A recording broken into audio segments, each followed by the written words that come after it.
Okey, tuan. Sekarang saya nak hair drykan bilah.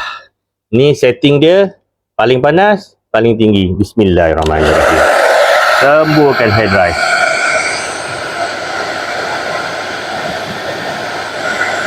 Hair drykan.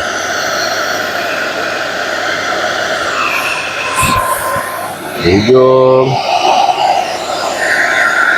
Bilah tu tak kena panaskan dengan hair dry.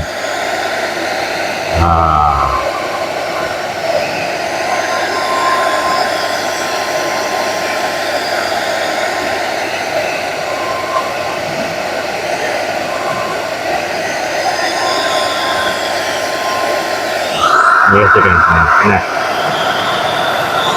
Panas. Pusingkan. Buat sebelah lagi.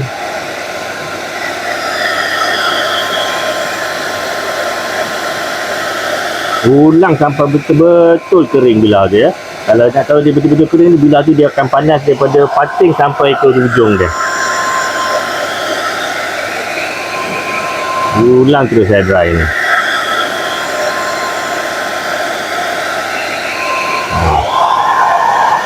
Jangan buat kejap, buat lama-lama. Buat lama-lama sikit.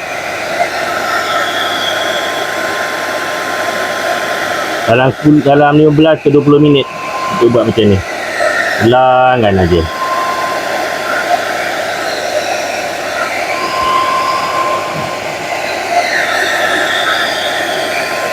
Panaskan bilah tu.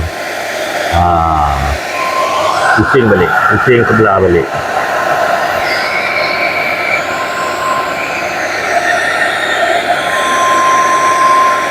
Okey.